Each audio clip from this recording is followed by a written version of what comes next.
and then entertain any questions that you may have. First of all, we're still continuing a learning curve on the new portal, and some of you may have, oh, heart attack, I've got a, well, failing grade. And what I found out in the portal, and let me just assure everyone, no one earned an F yet, unless you didn't turn something in. And the new portal is a little bit less forgiving than the other one, and it basically, has all these deadlines. So if you didn't turn it in before the witching hour for each one of the assignments, it just considered that a 0, and then that weighted down everything else you had. So that's the story if your paper was late. Now, some of you sent them in to me. I said, hey, this is what happened. You sent it to me in email. For those that sent the email, I did receive them. And I've got them all graded. I'm going to be uploading them along with your grades, if not this evening, probably be tomorrow, so you can see the core values paper feedback that you have. And I embed, by the way, feedback into the paper. So if you go to Microsoft Word and use the review element of that up in the menu, you'll see the comments. And so, and by the way, I noticed some of you have like, well, it's not 1997 versions of Microsoft, but some of you are like 2003. And if you haven't taken advantage of looking at the folder that we put into the portal, you can get free upgrades like Microsoft Project or Microsoft Suite. You go right to the Microsoft website and download a free copy because you are a student. And so it's valuable. And if you have an opportunity to take advantage of upgrades, the price is right. And in addition to other things, and well, feedback, we'll use Excel maybe a little bit. But PowerPoint and Word will be the two primary software requirements we have. Even when you do your project management, you won't need project management software to get through that course. And if you're involved with Minitab and like to have your own copy, you can get a very, you're involved with statistical analysis. You can rent it dirt cheap from Minitab, and all that is in that folder. So if you have other discounts and things that students may be interested, your fellow students, please share that. And hey, Sam, are you on?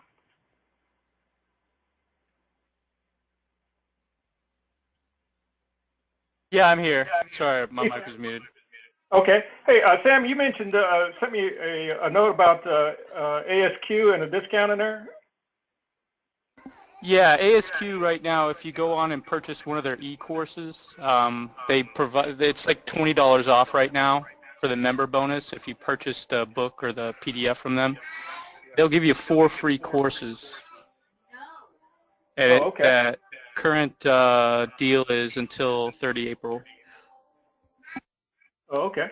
Hey, well, great. What we'll do, we'll circulate that around, send out to fellow classmates. But that type of stuff, one, I really appreciate that because, if you get a discount, take advantage of it.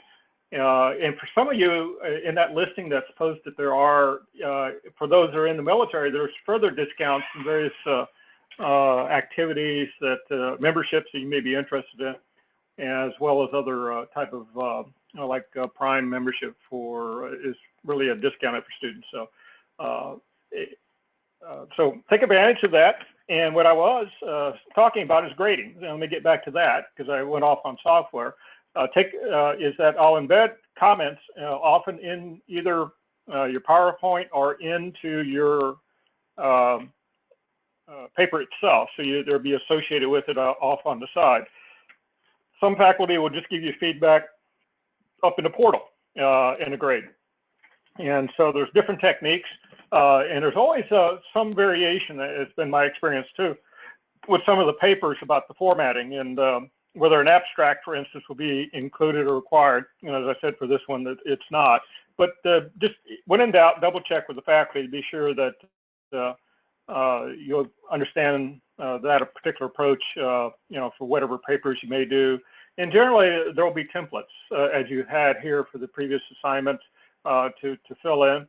And almost everything gets back into PowerPoint. And so even if you do things like in Visio, if you do it in maybe Excel, and then you will be doing a presentation, usually whatever you will generate in other software, you'll pull it back into PowerPoint. And that will be the primary theme, is that your PowerPoint presentation will be something you'll be adding charts and slides to as you go through each course, and you'll be doing your presentations based on PowerPoint. So no long thesis papers, no type of activities required for this master's degree. It's going to be an oral brief, and it's going to be the bullets and charts and darts and other information that you decided to put together will be in PowerPoint. And on grading, by the way, a couple of things. If you're going to be late on an assignment, let me know. And sometimes we can work that thing through. I think somebody had in their ground rules. Life happens. I understand that.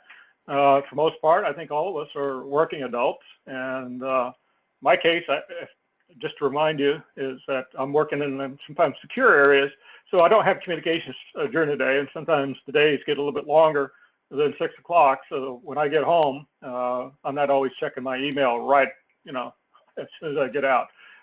So one of the things is I usually try to get back to you within 24 hours. And that's generally the standard I think you find with most faculty.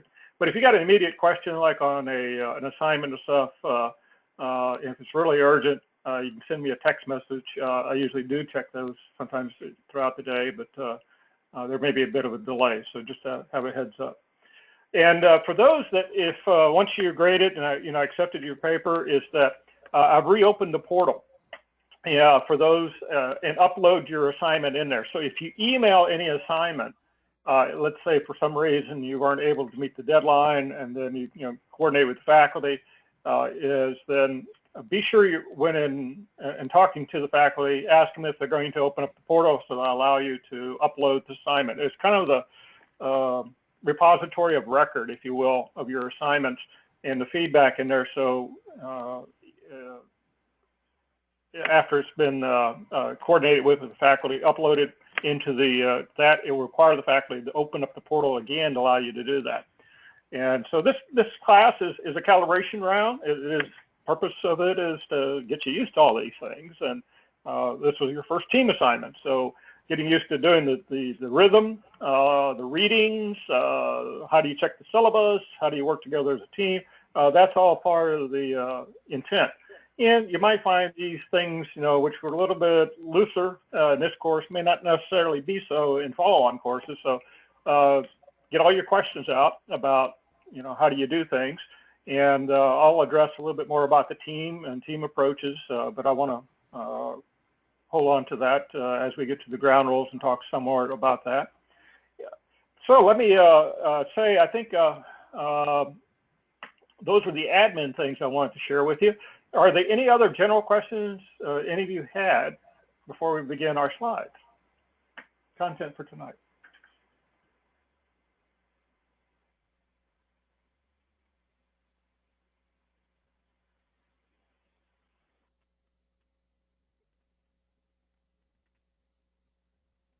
Let's see. Okay. Larry, are you on? Yes, I am, sir. Okay. And you were looking for presentation? Yeah. Is it you can't see the slides, or what's the issue? I don't think I sent. If I did send you an email, that was inadvertent. I shouldn't have done that. Oh, okay. All right. All right. And everybody, you should have up on your slides in lesson 4. Is that what you guys see on your side of the world? Yes, sir. Okay. Then we're good to go. All right. And I'm just checking the chat real quick. So any other questions? Any other comments? All right. If it is, send me a quick chat, and then we'll jump back over to that. Here we are, lesson 4 of a 5-part series, and actually, it's a misnomer. This course that we'll be ending up with next week. And we'll have a time for you to do team presentations. That's typically what the last week is, that you have a chance to work another case study. And in that, usually we spend some time with you as a team and talking about things individually. So we have an opportunity to have some discussion back and forth, whereas the large seminar, because there's so many of you, it's more challenging. And so usually on the 5th week, it's kind of a time set aside for each one of the team members. And I'll cover a little bit more about that tonight when we get to the last set of slides and talk about the assignment. Also, there may be some variation of that. We may be able to schedule that the class outside our normal Wednesday 8 to 10 o'clock if that works for you guys. I am going to be very interested in listening to how your first team encounter went, what you thought well, and things to improve. And we talked about the ground rules in a minute. I'd like to get some feedback from you about your initial teams. And then tonight, after we kind of do a review of some of the previous assignments, I'm going to talk about the projects, the Master Business Project in much more detail about what makes a good one, what will make one that will make you successful going through this course, which ones will be meeting the requirements of NGS, and then also your own desires. So we'll cover all that tonight, and then we'll talk about the process that we'll be using. And it won't be ending with our session next week. We're going to continue the conversation. We're going to continue the process of nomination and forming teams into our next course as well. So don't feel panicked that by the end of next week, you've got to have a project in the team that'll be, for the next year. We're going to ensure that, one, we'll talk about the selection process, and we're going to take your individual desires, and then we'll go through a process of nomination and selection that hopefully will achieve the end goals of both the schools and your own individual ones, as well as whatever team you may end up at.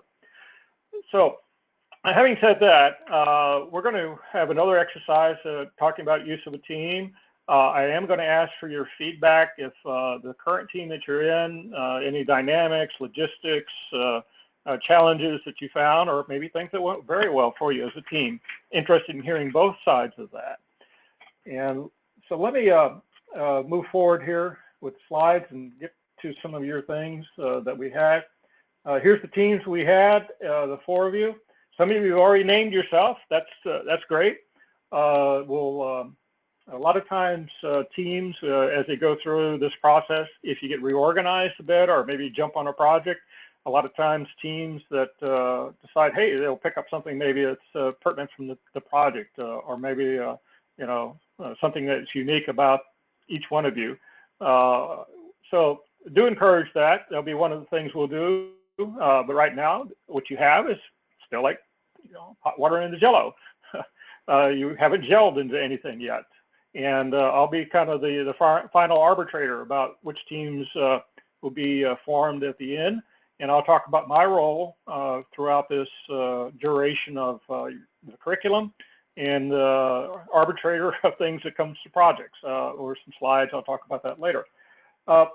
And the St. Luke part of this, I'm going to circle back to this in a moment. These are slides that I brought up from that, and I just will touch very high level about some of the things on the case study on the St. Luke, and I'll give you feedback in your PowerPoint back to your team about each one of your specifics. But just as a heads up, after we talk about your ground rules, we're going to circle a little bit back to St. Luke. So if you got any key points that you would think that you learned as you went through the process of developing the St. Luke, we'll touch briefly on that. There's a few things I want to highlight in regards to that case study. And but I want to go over, I'm going to switch to and talk about your ground rules. All right. And these are the ones I just sent out. And you guys did a good job. I had a chance very quickly to take a skim through this. And I'm going to ask, as we kind of go through, maybe touch upon a few things and some comments from you guys in developing this. So, hey, let's see, do we have Cameron and Edgar, are you both on here? Yes, sir. Okay. Edgar, I actually got you twice. You don't have a twin there, do you? No, I'm on my computer, and also I'm doing the call on the cell phone. That's why it shows me as twice. All right, we got a twofer tonight. Great. Yeah, so how did it work out for you guys as you went through? I know you're co-located, and so any feedback for the initial assignment from you and your experience? Well, I'd say it was pretty easy because, I mean, we see each other every day at work, and we hang out outside of work as well. So being a part of this as a team, I think is going to be really easy. Okay. All right. We just tend to keep kind of fluid. It's easy to talk to each other, especially like Cameron said, that we deal with each other on a daily basis. So we like bouncing ideas back and forth, and we like being on the same page before we walk away from a certain issue or problem. Okay. And that was one of the things, when we talked about is that, and Dave, you're a part of that team as well, right? So. No, I'm with Larry and Dave. What I meant to say, I for some reason put Dave in there when I transferred this over. I didn't mean to. So thanks. Hey, one of the things that I found, and this used to be when NGS did these projects when we were on site, because they used to have classrooms. You would come to a location throughout the country, but you'd be geographically close to each other. So we would come together, whether it's in Washington, D.C. or Norfolk or someplace in wherever, in the classroom environment. And typically the projects were then selected from the workplaces that were easy and accessible to each one members of the team. That makes a huge difference. If you have a project that you can go visit and walk the halls together and have interface with the champions and such. The downside of that, when you talk about that, is that sometimes you have the same perspective, particularly if you're working with the same organization, and the diversity of having somebody that isn't in your industry and maybe not at the same area means that, you have that outside look, and sometimes that really is enriching. But there's pros and cons to it. And so as we start to look at, staying with teams, I'm going to be very interested in your individual feedback, how things went and what we'd like to do. That's a big part of my consideration and in team formulation. Hey, let me highlight a few things here. These are the things that you had, right? Okay. And, it is. I hope that you do have fun as you go through this course and that you have the ability to, well, enjoy the experience, quite frankly. You have an opportunity to meet people that you haven't worked with before, but also a lot of times teams really get involved with this, and they get very much involved with the champion and actually make them a part of the team. So you've got to kind of, a viral. So if you're not having fun anymore, do you have a fun meter there? Cameron, do you measure like a 4 or 5, something like that?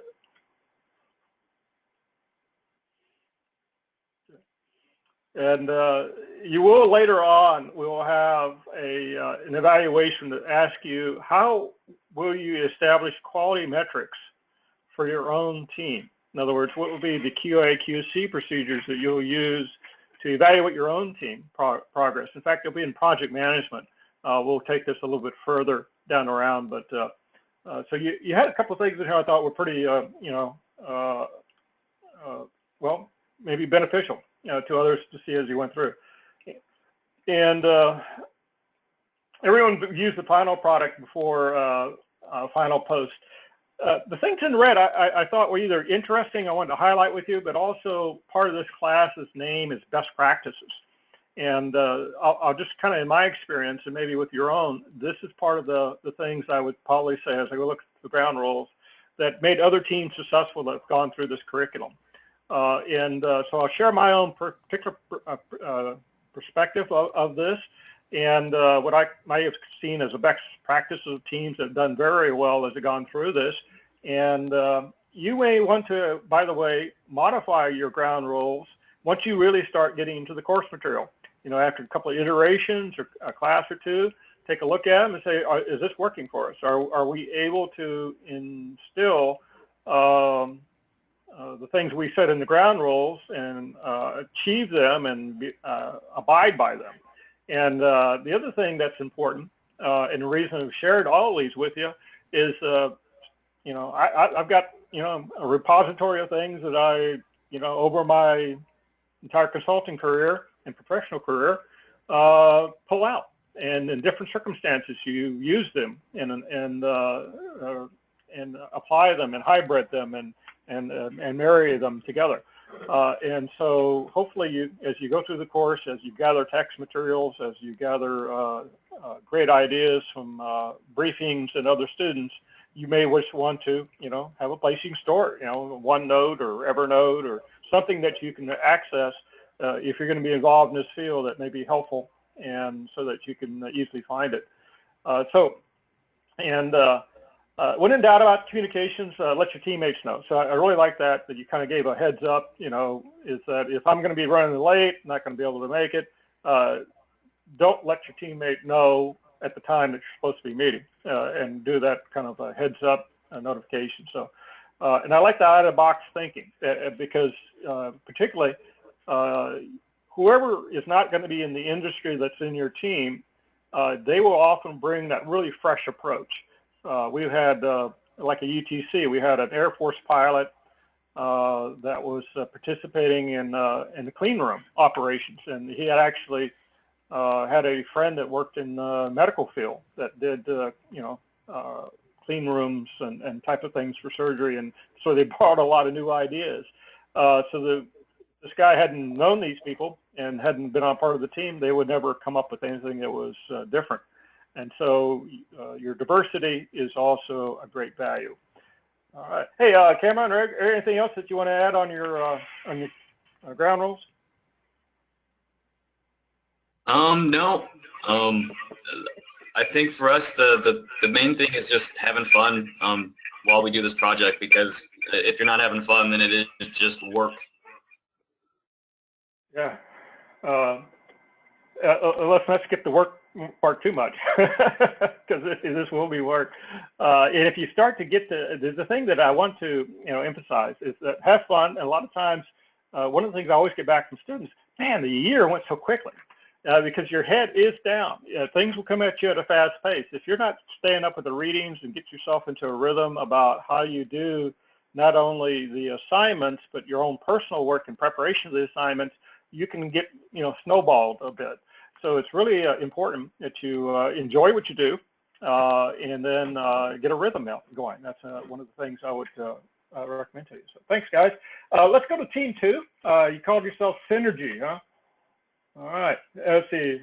Larry, Dave, and Jay, we got you on, huh? Okay.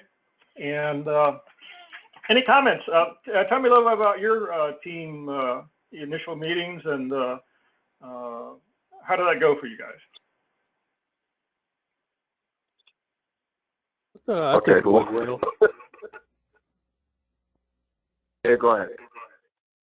Yeah, I think it went well. You know, after we talked to seemed like our personalities kind of match, so I think we'll do well getting along with each other.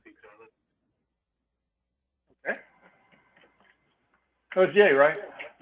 Yes, sir. Okay, thanks.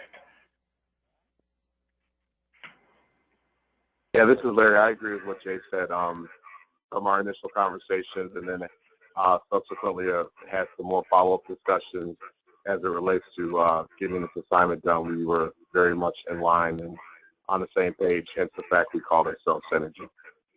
Okay, thanks. And Dave? Yeah, I mean, it worked out really good, and the communication was there. We're going to use email as a primary form of communication back and forth, and it seems to be really good, and everybody's responsive, so I don't see any issues with it. Okay. And there's some commonality in the aircraft background, right? Aviation, or avion? Yes, sir. Yeah. Okay. As you get to know each other, and hopefully as you start to, go through getting to know each other, that's an important aspect. Chemistry is one thing that is always helpful within the team. That's something I keep an eye on. And then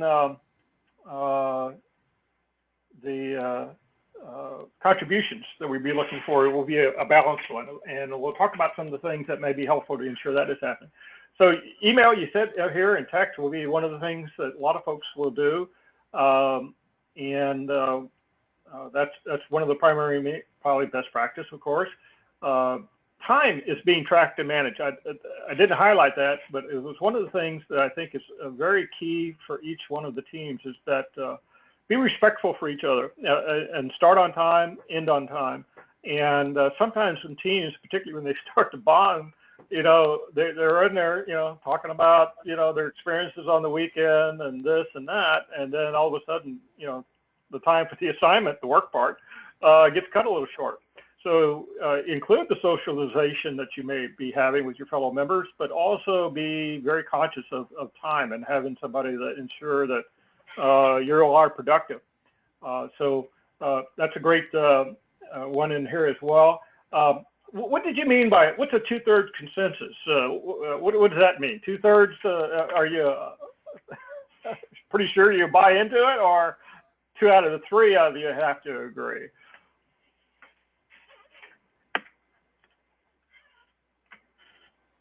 Yeah, I think it's the 2 out of the 3 because obviously with us being 3 individuals, if it was 2 of us, it could be. So we just agreed that it would be 2 out of the 3, and you have to accept how that goes. Okay. All right. All right. And let's see. So did you vote on that? Not funny. Go ahead.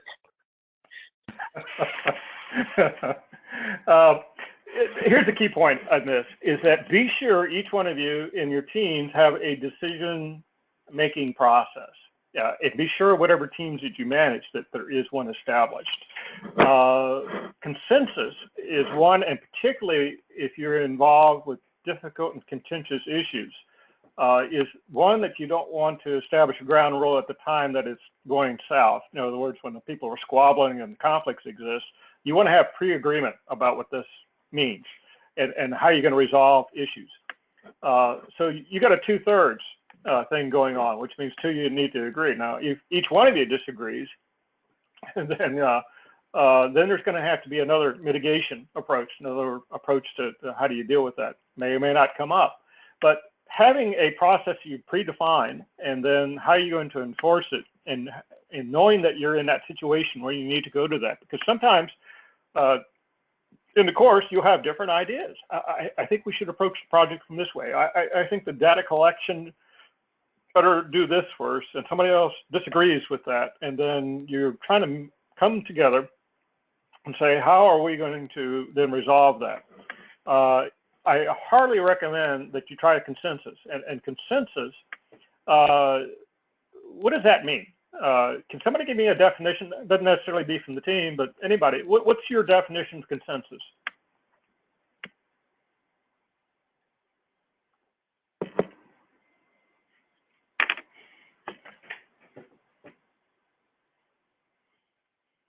This is the time you guys can take yourself off mute and jump right in.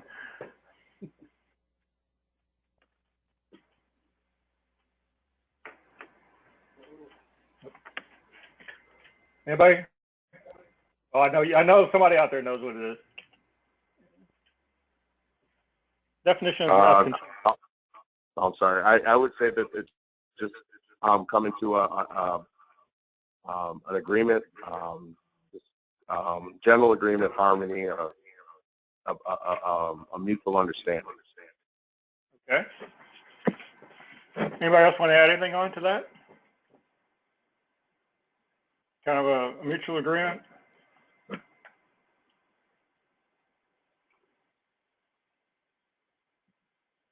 Okay, well, think about it.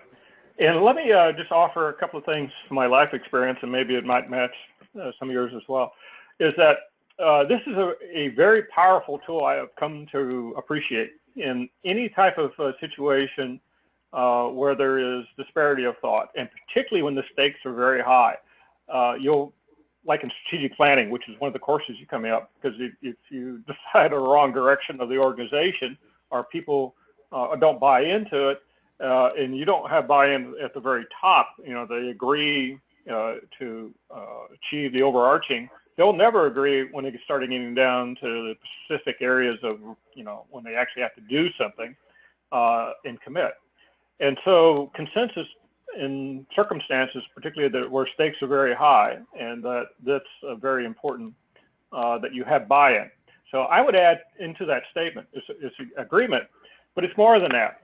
It means that you are looking for each one of you to buy in and support your position, that you may not necessarily agree with it, you may not necessarily get everything that you want, but you agree to come and commit, and that you'll support that position. In addition to agreeing with it, you're not going to turn around and say, oh, I disagree with the team, later on. That is, consensus is actually provides a much superior decision-making process, because a lot of times before you go to consensus, if anybody's got reservations and you say, yeah, you got any reservations, can you buy into this, will you support this, people will then start popping up with all these reasons why they don't. If they understand the stakes, and so that is one of the things you should strive for, which means all three of you should agree. And then if you can't agree, then you got this, okay, well, if two of the three of us go, then let's move forward. Or the team leader makes the decision and breaks the tie. So there's different techniques, but it's a very powerful tool. And then when you put it up on there, that really caught my eye. Hopefully that you do the consensus aspect of that, where you get everybody's different ideas out, and don't be shy about providing your input to each other, because that means you're moving to the performing stages. If you can, as a team, be candid with each other, talk straight without getting into personal hurt feelings, that you can tell somebody feedback that here's a way maybe we can improve it, and then you share that, then you're really at a high performing level, and those are some of the behaviors. So hopefully you have that candid, straightforward, and allow for that to occur. And consensus is a very important aspect then about agreement and disagreement. Ask questions, that's a very good one as well on that, is that we'll cover that in regards to how do you use the faculty a little bit more in detail. But if you have a question about the assignment that you don't have clarity or agreement within the two or three of you, then reach out to me, or your faculty member. And before you do that, be sure you read the syllabus before you call or check. Be sure you then read the additional instructional items that may be in the slides. And another good practice, and the best practice, is that you kind of go around the horn. Each one of you, within the team says, what is your understanding of what we're supposed to be doing? And if you get three different answers, that's probably time for you to go back and either, listen to the webinar, which is often very helpful, and say, okay, what did he actually say or she say, and your faculty member, or what does the syllabus say? And sometimes you can even check, what other students are doing. So outside of your team, just to clarify what you're understanding. So there's techniques in there, which is actually part of your quality control. Be sure you're clear on the requirements. That's always a very good thing to do before you start launching in and developing and building anything. It's really a principle within project management. Be sure you understand the requirements in the same way, and that you have a technique to a process. We'll talk about the deadlines here in a moment, but that's a good thing. So let's see what else. Anything else from the three of you?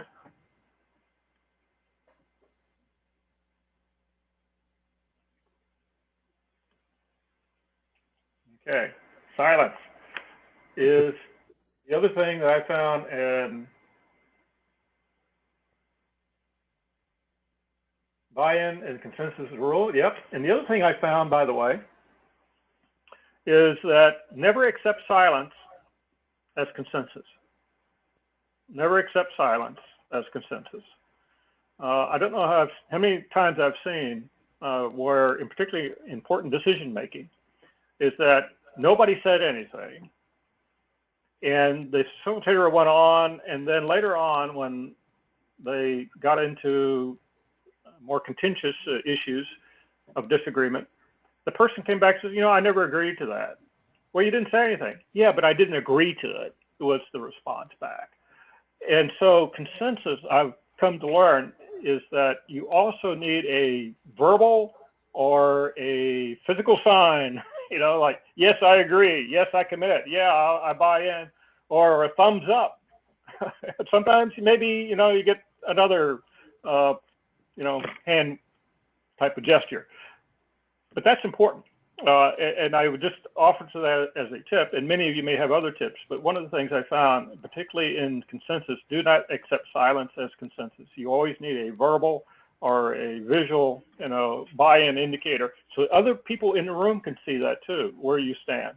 I've seen some very important decisions where they left the room and one of the CEOs turned to his deputy walking out, says, we didn't say anything in there, and I don't want you buying into anything that they say after that. And because the facilitator just didn't bring that conversation out and get the commitment amongst the room, it was really destructive to the team. So that's the thing. Hey, let's move over to, what is it, Springbok? Synergy, I can figure it out. What's the idea behind Springbok?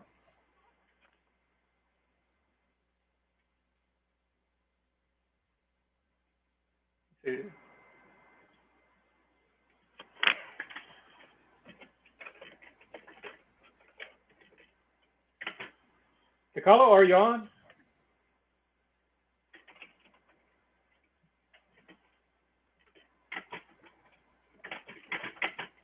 Yes, Prof, I'm here.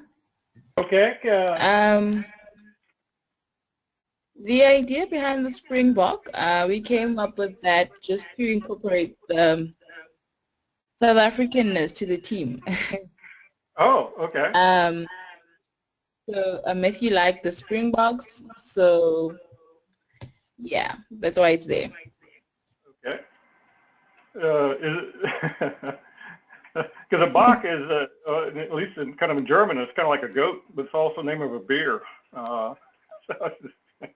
Oh, great. Hey, let's ask, how did your team dynamics and experience go? It's going very well. We are able to find meeting times that work for all of us. We encourage each other to give input. All in all, it's going very well. We found it very easy to make up the rules and to reach agreements. So I think we work very well together. Okay, excellent. And let's see, I don't think Megan's on tonight. I see Matthew is. I'm online. Are you? Yeah, I'm on my phone. Okay. All right, Meg. Any observations as well? Yeah, I think our team went really well. You know, we use Skype to communicate, and we meet on Saturdays to talk, and then we're also going to meet again. We meet on Tuesdays as well, just to kind of catch up and look at everything and make sure everything looks great before we submit it. And we all had great ideas, and we split the work up evenly, and it's been great. Oh, great. Help me out. Is it Decalo or Decalo? How do you pronounce your first name again, please? It's Decalo. Decalo. Okay, Decalo. What time is it now? It's 2:40 a.m. 2:13 a.m. or 2:35 a.m.? 2:40 a.m. Oh, you are dedicated. You're a role model. So thank you so much. So this is one of the things. Yeah. And that's, sorry, we worked on that with her, you know, because we didn't want to, like, meet when it was really late for her. So we try to work on that as well. Okay. And because you're not a night owl, are you? You have to go to work in the morning? Yes, I do. Oh, goodness gracious. First of all, thank you for your dedication. And so let's continue to see, and I'd be interested in this, but it sounds like your first experience was pretty good. And so that's really cool. And Matthew added a few things here, rugby team, the same name, and about the animal. And so communication worked okay? Yeah, it worked great. Okay, excellent. Hey, okay, let me highlight a few things then as we go through this, because you probably are very diverse here in the team, your backgrounds, right? I mean, you're really are very different. And you established roles. And this is, if you notice again from the other teams, it's probably a little bit more formal, which you've done. And you decided, you laid out specific tasks that you did, made with great clarity. And what are those specific duties in that? And so this is a best practice. I think everything that you got up there is that you've kind of made it really clear. Getting the right level of formality and informality is, that changes not only from team to team, but culture to culture. I do like establishing roles and responsibilities. And when we do project management, when you talk about that, one of the things that you want to do, particularly if you're bringing together a team that hasn't worked before together, is ensure that the roles and responsibilities are clear. And then as you go through. They've got a best practice here too, is that they've established, who the belly button is between me and your future faculty so if you have an issue as a team or question about the assignment, instead of all three of you popping up, you go towards the team leader. And they'll be the primary coordinator, or if you call them coordinator, you don't have to necessarily call them team leader, but looking at that. And the other aspect that will, towards the end of this class, I'm going to ask to see if anybody would like to be the team leader for the entire cohort to represent interest back to NGS. Sometimes it's like questions about graduation or administrative questions that you would like to have a voice, a singular voice for the cohort, kind of the class representative. So I'll ask for any volunteers as we end up this course and talk about it the next time around. But having a single point of contact, sometimes it's for me as well. Sometimes life happens on this side too, power outage, or I can't get logged on or something like that. So sometimes getting a hold of points of contact, and if we have a mentoring session set up, it's good just to know who do I contact as well, so the faculty. And so these are good things to also ensure that you share with your future faculty as you go through, who the primary point of contact is, may be as you go forward. And okay.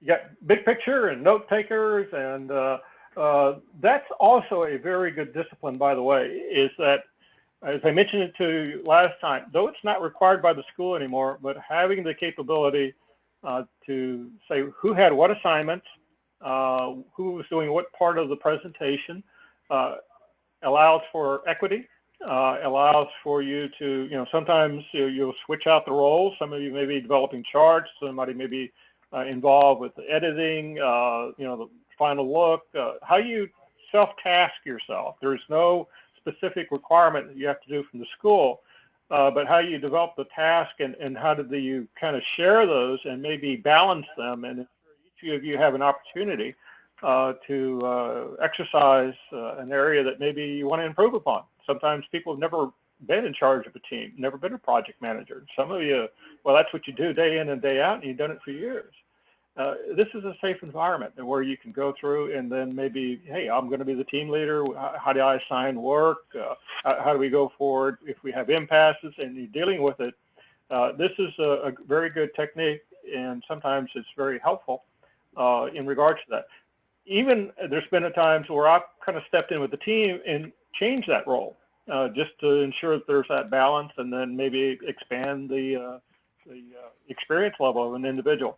So, so nice set of ground rules here. And you had more than one here. You're using Skype. Did you actually use it for your last meeting? Yes. How did it go for you? It's going very well, actually. We've been using it ever since we started meeting, so it's going quite well. Okay. And also, by the way, if you upload the newer versions of Microsoft, you will have Skype as part of that. You do a self-assessment, which is is another best practice. Is that every once in a while, whether it's after every meeting, and at the beginning, you may want to do this more to ensure that you're looking at yourself and how do I improve your own processes. There will be self-assessments you'll have throughout this course, Master Business Process 2, and then at the end, we'll do it with the faculty, but it's always to have your internal processes with that. Stay agenda oriented, equal say, and so good job here. And then in your decision authority, it was unresolved issues cited by the team leader. So that person, once they made the decision, and as we used to say in the military, you have all the discussion, but once we're at the saluting phase, everybody kind of follows that. And sometimes that never really happens in some teams. They don't really buy into it. Back to that consensus discussion. And you talked about how you did this. So you really expanded upon that. I thought that was very good. And then you also, in your second bullet from the bottom here, listen to firm all points of view. That's diversity. And you're going to be managing, the three of you together, the champion's expectations. I'll talk more about that later. Even though the person that's primarily the point of contact within the team with the organization does a lot of the daily things, we'll talk about some techniques about how each one of you should participate in champion and stakeholder management. It's really an important aspect about quality improvement. Great. Communicate questions. Work can be divided equally. Okay. And people should feel comfortable. I like you, Murphy. Murphy will be your fourth member. That is absolutely true. And let's go on to the last team here. And Judith, Ron, and Sam. How about what was your experience?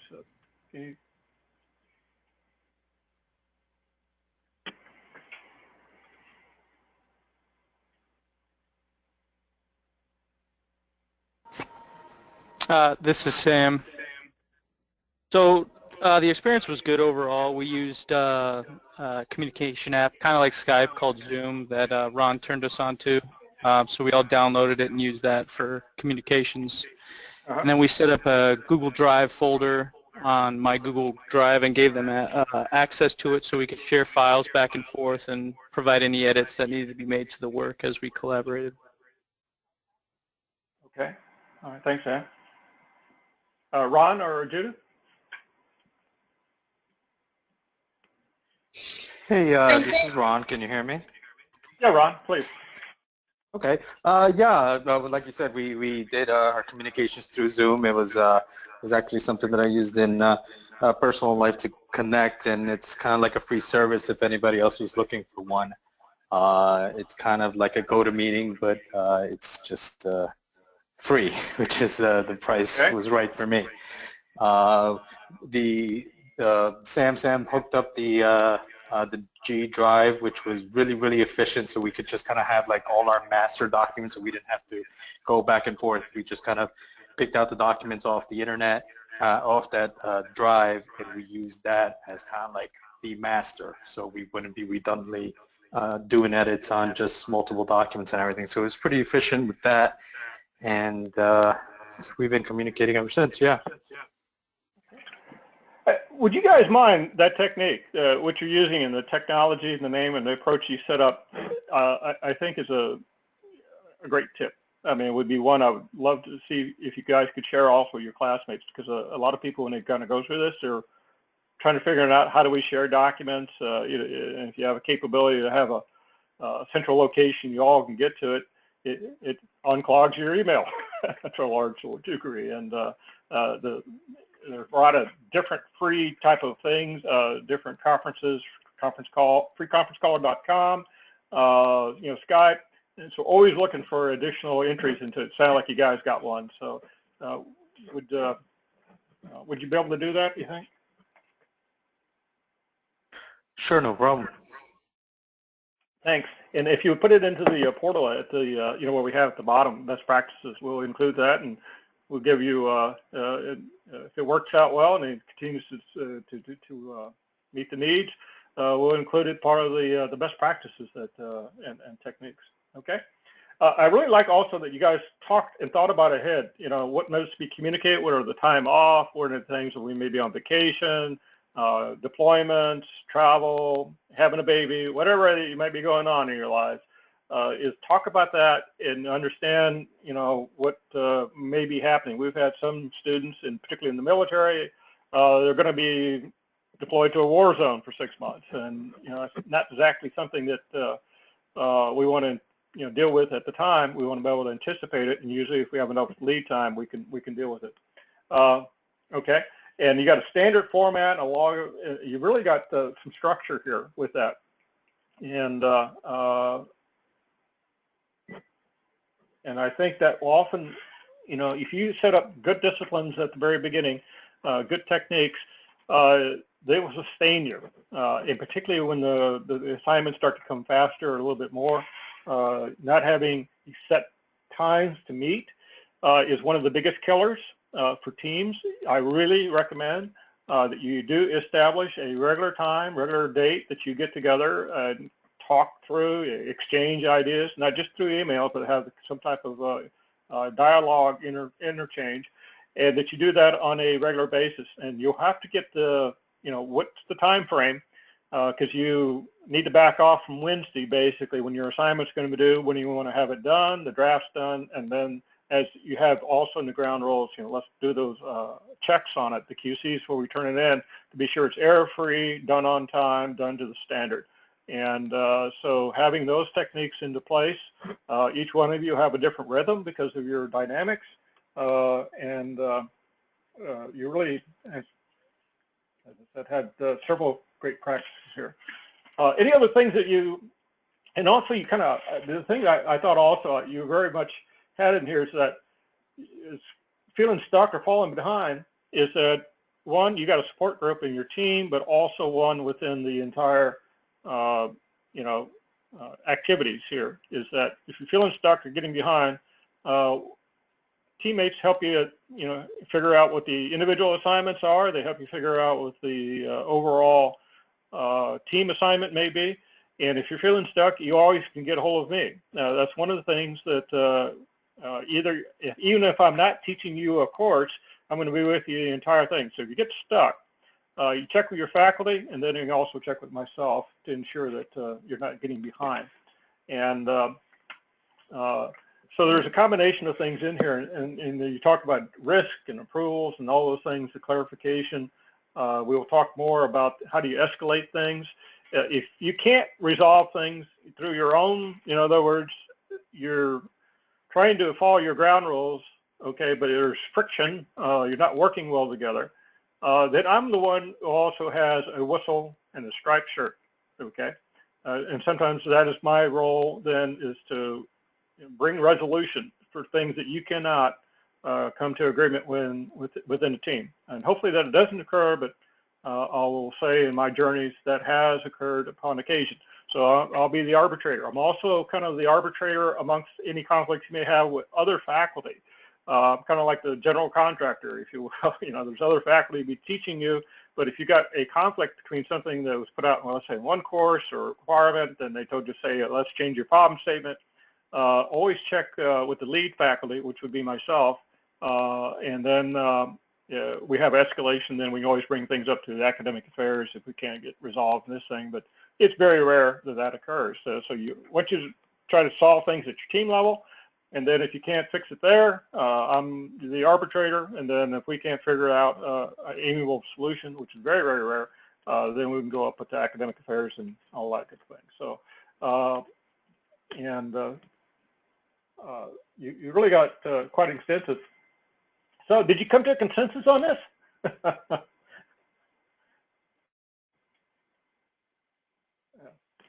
That's an important thing for each one of you as a team. And once you got it, once you take a step back, be sure each member of you agree to abide by these. They sound really great now, it is the implementation that is the stickler. So, and usually it's the ones that you set up now and then you didn't enforce get you into trouble. So important that each one of you agrees to what you put on these slides, that you agree, you know, I would recommend that you say, yeah, I really do agree. I don't have any problems with any of these. These are all going to be done. And then if you need to modify them or like to steal some good ideas from other teams, please do so. So any other comments around ground rules? I want to spend a little bit of time because that's one of the best practice things.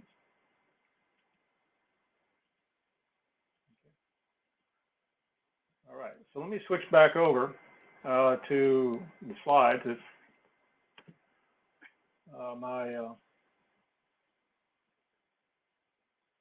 I gotta wake up my GoToMeeting. Okay. All right. So I'm not going to cover the St. Luke's. Only if we get some time, I'll circle back on that on a couple of high points. And let's talk a little bit about the projects because I want to be sure we cover this in enough detail and give you some time to just digest what the final requirement is. And we get some time, I'm going to come back to the St. Luke. So basically, let's talk through what the Master Business Process projects are. MVP is the acronym that will be continually used. And so let's talk about the criteria of that. And then we're going to set you about thinking about developing a set of candidates. So pay attention as we go through. If you got any questions at all, I want to make this interactive. First of all, a project that will serve our needs well. And often this is the truth for any DMAIC-based approach is that they are process related. In other words, it's a repeatable process. Okay, it means that something that continues to happen within that organization. All right, it has historical data is the ones that we prefer. In your discussions about you know, approaches about using the various mega tools, one of the long poles in the tent in using the DMAIC model is collection of data.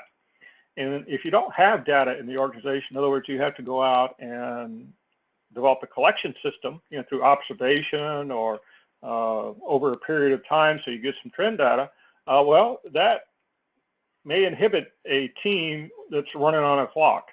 And so one of the questions we're going to ask is what type of data currently exists on that process?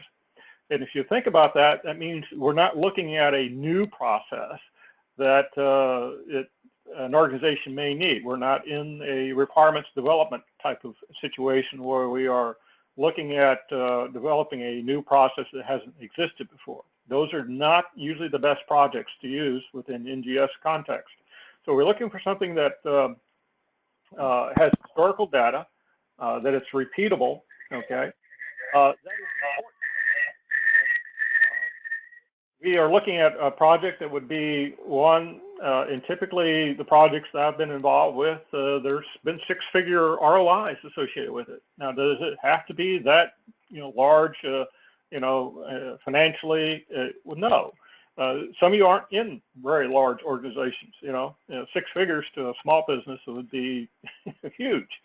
But we are looking for something that is important to the organization. And I don't like to qualify it or quantify it just by numbers of dollars that may be associated with. It may be very important to that organization. It has visibility to it.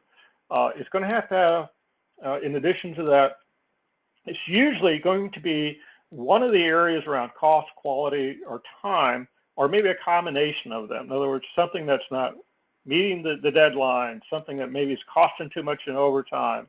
Perhaps there's a lot of defects associated with that. And that could be a wide range of things. But typically the problems are, you can express it in terms of we're losing money, we're got too many defects involved with it. We are looking at things that are taking too much time, for instance. You got to have a champion that's willing to say, yeah, I'm going to support this. You got to have a champion, and it's usually the member of the organization that has responsibility over that process, that owns the process. And they're willing to, well, allow you to go work on it and devote some of their time in listening to your feedback to them, to give you guidance about the project, about what are the priorities, and what are the outcomes, what is the problem. And so that champion is very important, and we'll be talking about the characteristics of that champion in a moment. They are really essential to our equation to be successful. So we'll be looking at a champion that will at least be able to give you some guidance, maybe like once a month, and listen to your briefings, typically after every class, that type of thing, and is willing to ensure that you've got the resources that are necessary to do the project. And ideally, they're not leaving. They're going to be around for a while. And typically, as I said, this is coming from a project that comes from one of your workplaces. That is the typical modus operandi that we have. That typically these projects come from one of you in your work environment, or it could be as a team. You know, we've got UTC. You know, it could be a project you're both interested in that. But typically, it's one of those. It doesn't have to be, by the way.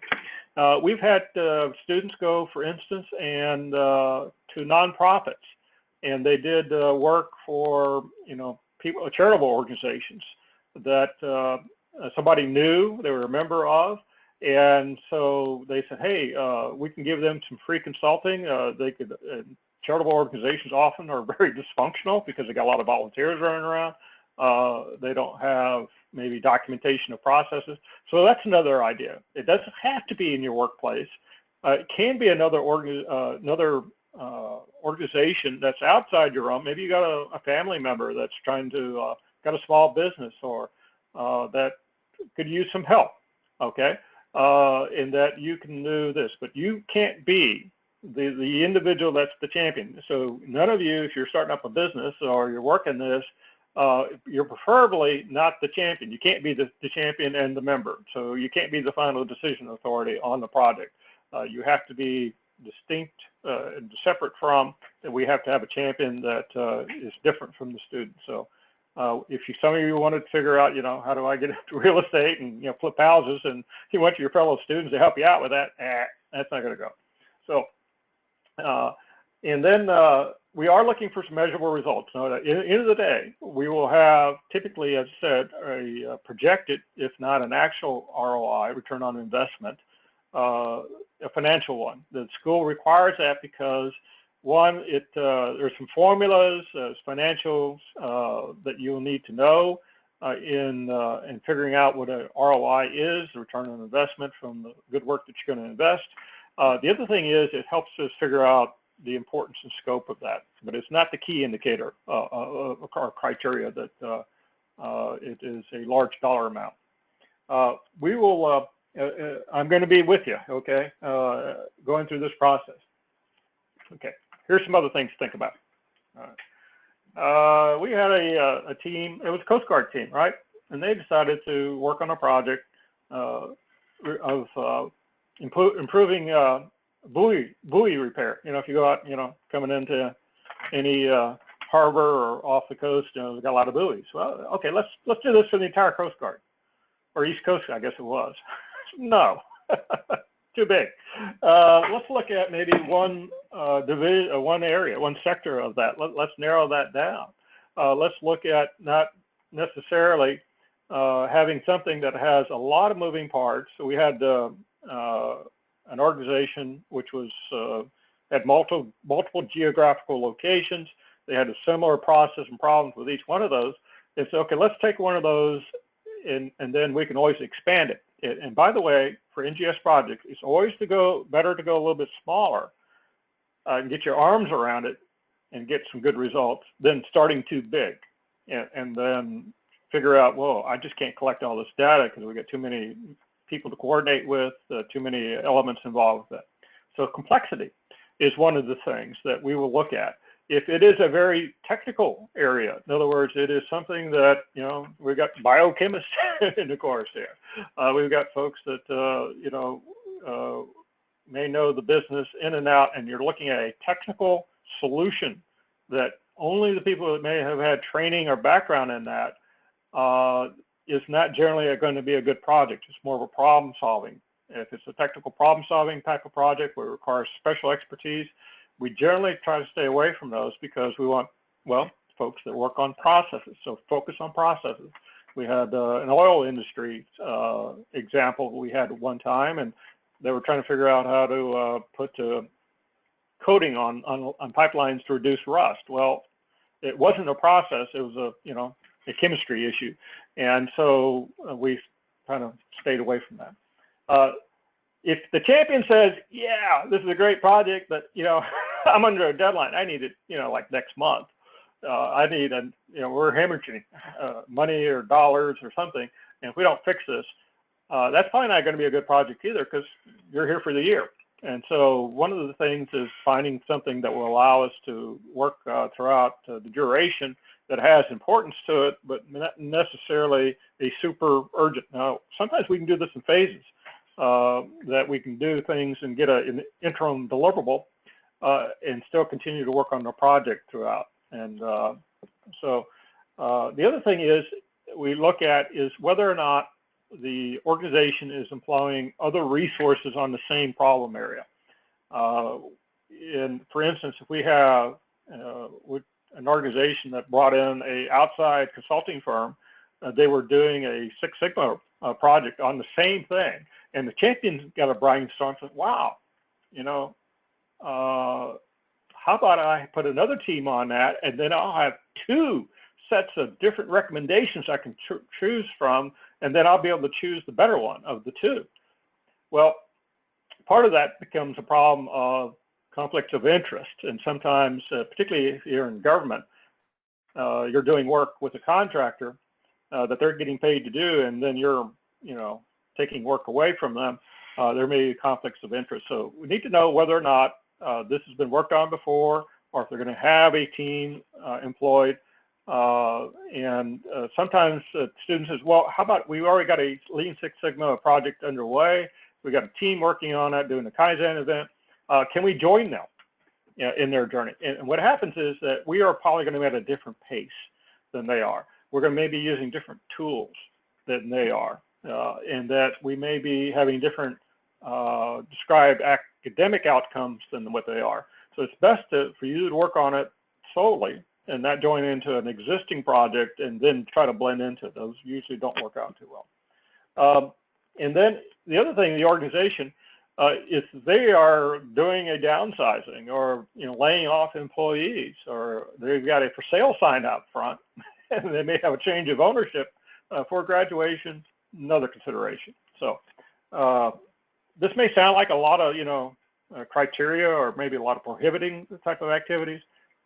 Usually we can work things out, but these are ones that we found are some of the things to think about. We are developing a set of criteria to evaluate the goodness of your project, the way to think about this. Okay. One is, as I mentioned, we're looking at processes. And so sometimes if you come up and say, "Oh, we've got to develop this SOP, standard operating procedure for training, or perhaps, an operation at the floor," not a good project, right? We're not trying to do development of SOPs, or that may be a subset of what you come up as a finding that needs to be done. But writing SOPs for a procedure is not going to be what we want to achieve. One, it is not based on a process, and maybe, writing up an SOP for the project, but you're not improving it, perhaps. And so that element of how do we improve cost, quality, and time, and typically SOPs are documenting steps in a process. Or we're just installing an IT system and then it's going to be finished. It's not repeatable. It's a one-time event. We've got to prepare for this inspection, or we're going to have to do a survey on the workforce, and we want the team to work on that. So that's not a process. Those are examples of singular one-time event type of things. The other thing is we had actually a student that was involved with chicken farming. The Tyson's, I think it was, or one of the, it was, maybe not, wasn't Tyson, but it was an organization that was large in corporate focus and structure as Tyson's chickens, and they were going to redo the quality offices and have for all the corporation. Okay, not a good one. to choose. So we're not going to be looking at restructuring organizations. We're not going to be looking at installing performance management systems or developing strategic planning things. So if we're not looking at structural change, we're not looking at things that may be going across the entire enterprise as a maybe reestablishing a marketing department or anything like that. It's typically going to be a process within that we will be looking at. And those will make good ones, but not looking at these huge subsystems like you think about the Baldrige, looking at their customer focus system, or we may be looking at a component of that, but usually not these large subsystems. Okay, and the other thing is if you're designing new capabilities, as I said, bringing in a new process, for instance, or trying to get into a new market, we're not involved in marketing. We're not involved in this course going through development of new product lines where we're doing process design from scratch. Design of experiments is usually, if you're involved with statistical analysis, we don't go into those type of activities where we're looking at statistical analysis and looking at capabilities of processes is another example. All right. Any questions as we go through? If you are, I'm going to check. Let me check my chat real quick, and if you do, jot down your questions. Maybe I'll circle back around and cover them. Here's some additional no-nos. Is that if you just say we need to improve customer satisfaction, or we need to improve employee satisfaction. Okay. The difficulty with that is that there are so many variables in behind that. There are then an element, if they're external to the organization, right? In other words, they're not under the authority of the champion to influence directly. They're probably not going to be the best projects as well. Customers, they may like your services. We improve the processes. We improve the quality of it, the timeliness, maybe the cost of it. But to try to say we're going to improve their satisfaction with that, that may be a secondary outcome. But our primary focus of the project should not be, oh, we're going to move, our 3 to a 5 level of satisfaction in an organization, for instance, or we're going to move the unit morale, from a 2 to a 4 on a scale of 5. Those are not good projects. Again, we'll take a look at the interface, how well they are satisfying customers and how well the workforce are, but having a project to say we're going to move the satisfaction levels up or down is not going to be a very good project, because there's just so many other moving parts to that and dimensions that we don't cover within this course. So I'll put that into your consideration hat. As I said, historical data is very important. There will be sometimes projects you can get in there and you won't find until the measure phase that they don't have data or don't have the right type of data. And so we can look at getting in and do projects that may not have a lot of historical data. We can look at maybe doing samplings, and there's different ways you can get to data that allows you to do it within the time frame that we have for the project. So we'll be, some considerations in that, but we are looking for historical data. The degree of it, where does it reside, and also can it be shared is very important. We had some healthcare organizations that well, because of HIPAA, the healthcare prohibitions that you couldn't share the data, we actually had to have the other members of the team that was not a part of that organization go through HIPAA training. And then they could have access and meet the requirements that the healthcare organization had to fulfill their legal requirements. So there's different ways we can do that. We'll talk a little bit later on about sensitive information that sometimes in organizations, wow, this would be a great project, but we got some dirty laundry here, and we don't want that advertised. We want, a bunch of students from that not part of our family looking at our dirty laundry. And so sometimes what we do is with the teams, we have you do what's called a confidentiality agreement.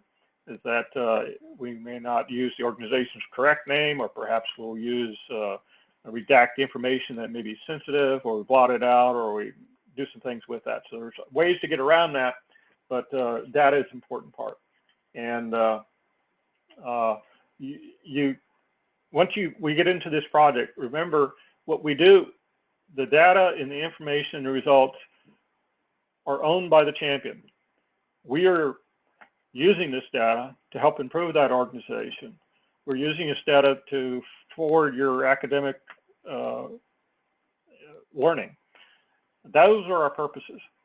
If you share any of this data and you start to say sensitive information that I can share into another workplace and maybe get hired with it, that crosses some of the confidentiality type of things. So I haven't had any, instances of that, but there may be sensitive or information.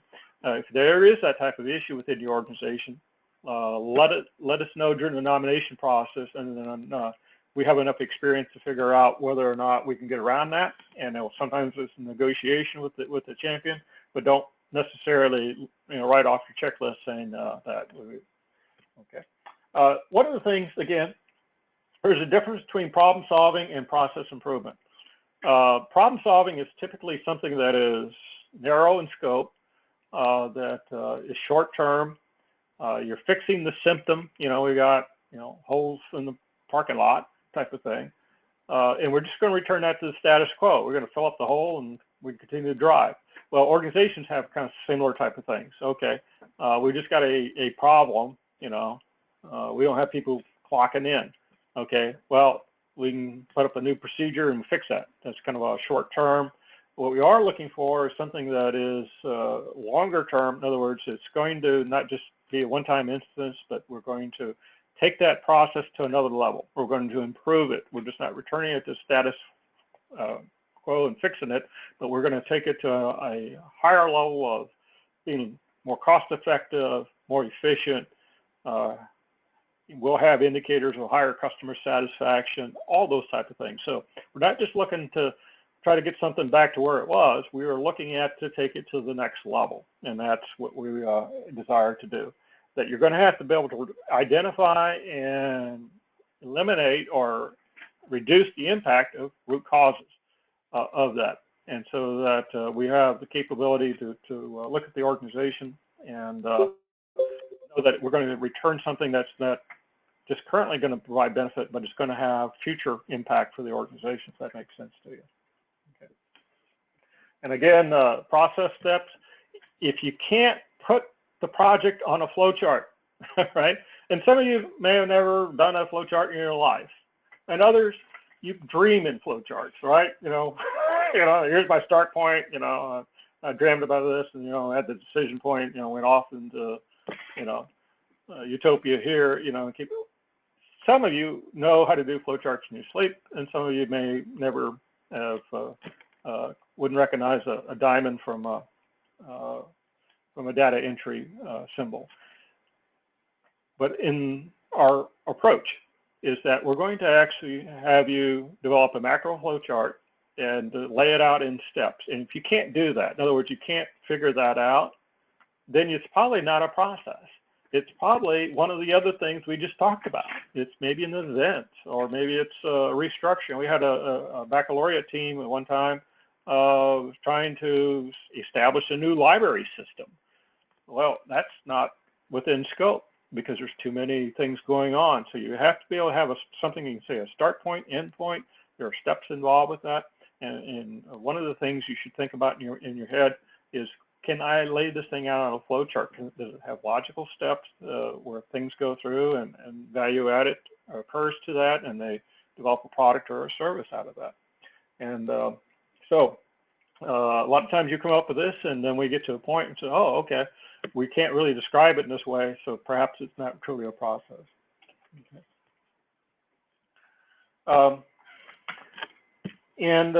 Again, some of the distinctions between problem solving and you're fixing things, and typically something that's very short term, and sometimes people get kind of confused because we'll write a problem statement. Okay, what is the problem with this process? That's what we're talking about. So it's the terminology that kind of trips people up, that we are working on a problem, but it's based on a process is the way to think about it. It's something that has the characteristics that we just talked about. and that you'll have to do some root cause analysis. We go through this, and we've had a couple of these where the team says, we already know what the solution is. We already know what we need to do to fix this. And if you're really close to the project and you already know that, then why do we need to do anything we're about to do? We're, just validating what you already know. These are not good projects. Is that if the solution is already self-evident and that an organization has some commitment to that, but they just need some data to go figure out, to justify or to validate it, or looking for you to come up with a validation for the cost of doing what they already think is important. We'll try to stay away from those as well, because one, the tools that we're about to go through and root cause analysis typically means that the true reasons why things are not working at the target goals or the cost that we wanted or the efficiencies that we wanted are invisible. In other words, we don't know what those are. And through your discovery and the tools we're about to teach, you're going to start to find out, wow, there is a mystery in here. There are some data, some insights that nobody thought about before, and that we're going to go discover that. And some of the data then will lead you to maybe change the problem statement as we go through this. But typically, we want to stay away from anything that has a preconceived solution to it, and asking those type of questions of the champion, that you're going to have the ability to provide recommendations that may be out of the box, that may not necessarily be what the perception is. And that's one of the great values in this. Okay. So thinking about this, let me ask you this.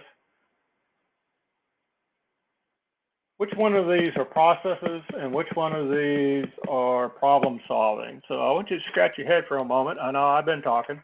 You're probably not watching the game right now. I know you're not doing that. Or looking at your iPhones or, see what's going on eBay. So back to the screen. I'd like to have a couple of comments on this one. Which one of these you think are processes and which ones are primarily problems? And tell me why you think so.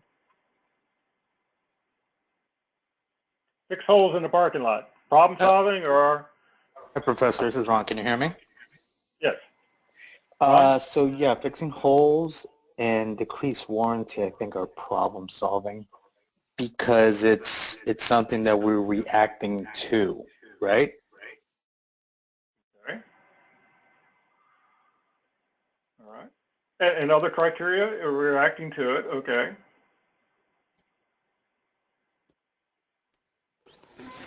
I actually have a question about Ron's answer. So I look at those potholes as being a problem that can just be fixed and it goes away. Is that not the case? Okay. Because remember, one of the things we said was a criteria, if we were returning something to status quo, in other words, like the way it was before because it's broken, we're probably problem solving. So clearly fixing holes in the parking lot would be problem solving because you're just going through and putting it back where it was before it rained or before the snow, got it out. Okay. So the fixing the holes in the parking lot is kind of an example of returning it to status quo. Okay. So yes. Maybe any other ones that don't say the word improve in the beginning? Is that Edgar? Yes, sir. Yeah, okay. You start to get to the verbs here. You're right. Okay. What do you think, folks? Is Edgar right? Yeah. Anything that has... Yeah, I think he's right. Yeah. Okay. With the improve, you need to collect some data to see what you need to do. Like for the coffee selection, you have to collect data, what people like, what kind of selections they would like to see. Billing process, you need to, what is the time and what time are you trying to shoot for? Some data collecting in there. Okay. Good observations. Anybody disagree? Okay. Judith, you're chipping in there, right? I saw you flash in for a moment. Yeah, I was just commenting on the last slide you had shown about problem solving being a reaction to a negative condition. That's why I focused on in order to read through these and find out exactly which ones are problems, negative conditions that we need to fix versus a process. Okay. What happens on the second one is that after you, let's say, you've decided to develop a survey, and then you followed up with interviews of all the coffee drinkers in the section. You rated the selections and you got their nominations, and that after that, and you did statistical analysis to see whether, they're within a bell curve, and if there's any deviations in that. And then after you did all that, and they're looking at you like really strange for, we just couldn't tell you what we need, is that what happens then? After you do that and you go out and buy the coffee and then it's stacked, is that the end of that project? You make sure you have money. You have a little place to put the money. Everybody pay for it. Yeah, that's right. What? Yeah, that's right. So there is a cost associated with this, right? Okay. All right. Let's say you collected the money, you got their selections. You got another volunteer. You went to the store. You picked up all the coffee that was, rated needed and the highest and such. So, is that the end of that project? No, you have to survey them. Yeah. If you improve. Okay. Okay. But have you improved the coffee selection? I think that's subjective. Yeah. Okay. And so you can start to say, okay, this one's kind of a borderline because it is kind of like a process a little bit, and you can say within that. But, once you improve the selection and then somebody, says, I don't like it anymore, and return it back to, improve the selection. So you can go back and have iterations of it. But cost, quality, and time, there's some components of it, but it's not very, maybe important to the organization. But one of the things is just which ones are problems. And sometimes this is not really clear. Which ones are, you can say, well, there's a process. Can I flowchart that type of thing? How about improve the billing timeliness? What do you think? Is that a process? And if so, why?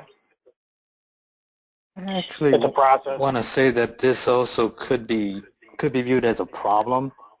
Also, just I know it says improve billing timeliness, but if the bills were paid on time, I don't think they'd be concerned about it. So I think it could be something that is a problem. Okay. All right. So now you're taking it from one level to improving it. Okay. You're improving.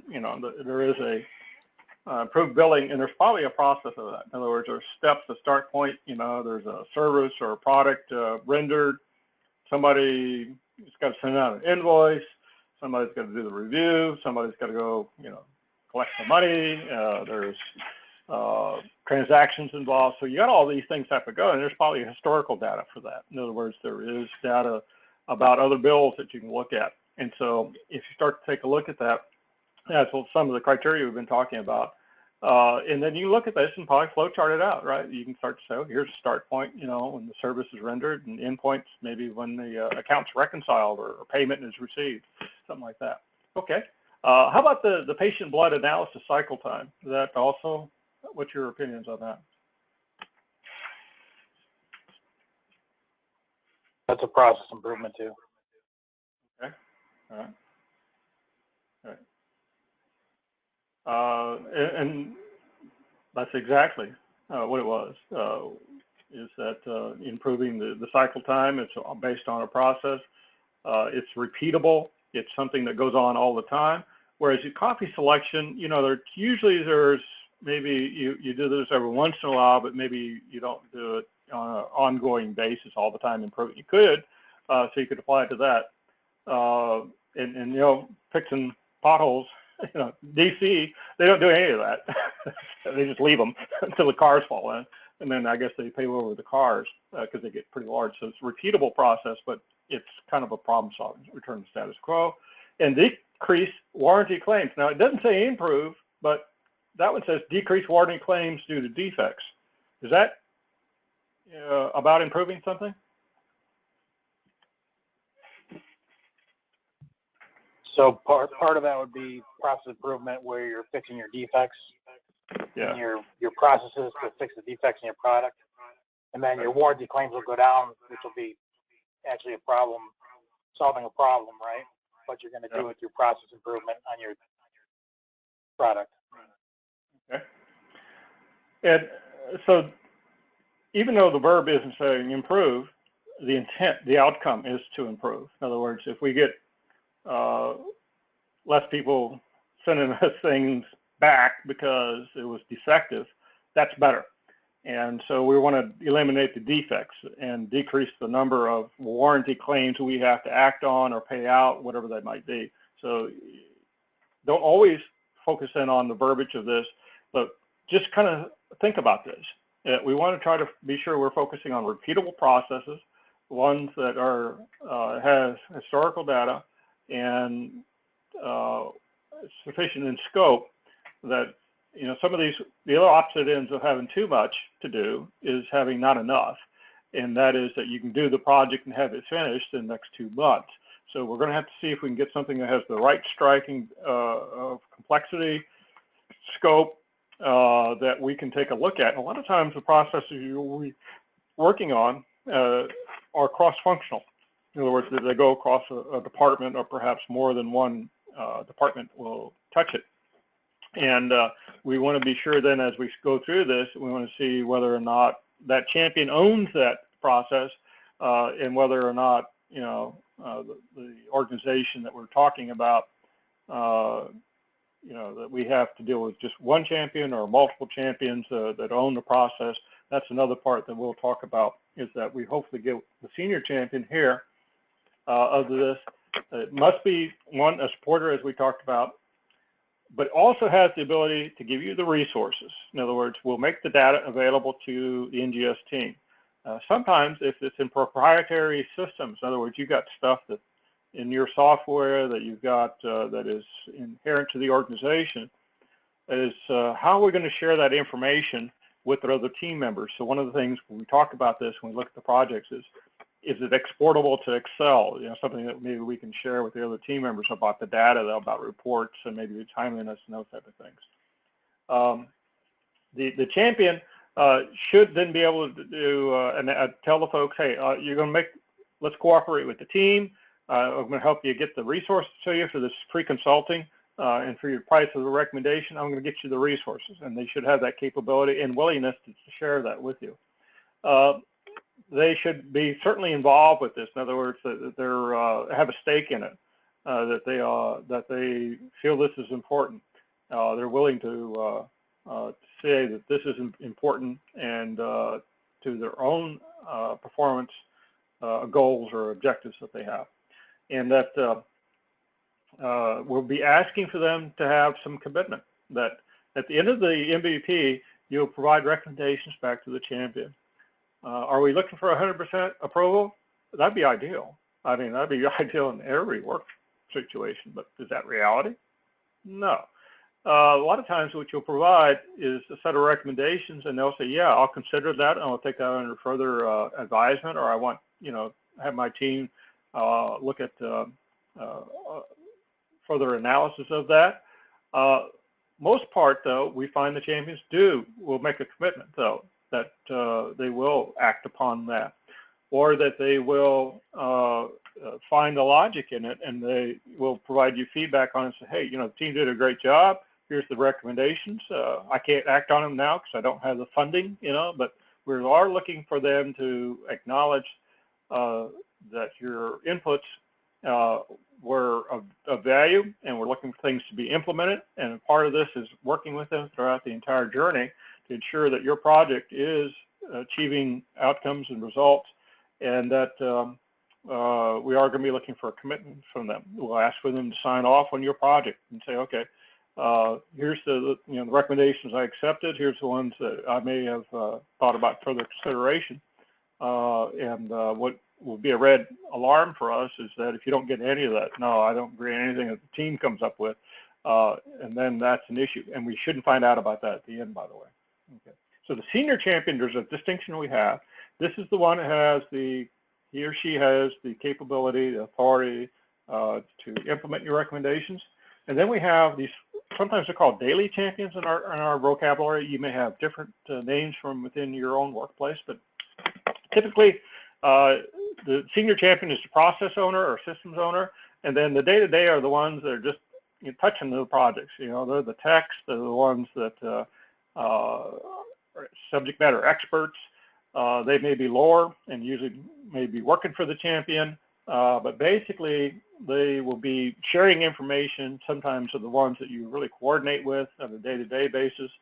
Doesn't have to have daily champions in your project. You always have to have a senior one that will accept that. And then we have another category we call daily champions. In cross-functional projects, sometimes these are guiding coalitions. In other words, it's the champion owns this entire project, but he has division managers or office chiefs, or whatever you want to call them, underneath, or senior NCOs, or whatever you want to call that, and they are a guiding coalition. So anything that comes in, for instance, recommendations for improvement, we have to go to this committee or these other members here to get their inputs. They may not have final decision authority, but they're people that touch the process. Sometimes we'll have that discussion. So don't get too wound around this, but just to let you know, we are looking, you have to have a senior champion, and then to identify people that you may be working with on a daily basis. A lot of times this is also some level that some of our students are at. In other words, they're SMEs, they're working on the process. They can contribute their inputs in here, but they don't have the full, they don't have the authority to implement the recommendations that the senior champion does. Okay. So they help you with a lot of different things in the guiding coalitions. At the beginning, after we do our nomination, here's what's going to happen, is that there are certain criteria that are absolutely no-goes, and they're kind of on here, like the champion doesn't want to sign the charter, which is something that we, then after we scope this thing and develop problem statements and lay out a schedule, champions will need to be able to say, yeah, I agree with this. It's almost like a contract between school, the students, and the champion. No money is involved, but basically we do want to have a commitment in a charter. And as I mentioned, the other things that here will impact that. Read these as we go through. I've covered them in my narrative so far. First of all, you need to consider when we start doing our nominations, talk about the champion. Some very good questions, at the outset. Are there issues or problems that you're dealing with that you'd like to have improvement? What's your biggest priority? What's your biggest headache? What is something that you would like to see improved? That's a process. Something that you'd be willing to support, and you tell them a little bit about your ventures, what you're doing, your approach to education is either practical. We're going to give you some free consulting. We're looking for improvement, and then what will success look like to you? And they say, oh, wow, it's more efficient. It does it this way. It's cost less in overtime, whatever that might be. They start to give you some success criteria.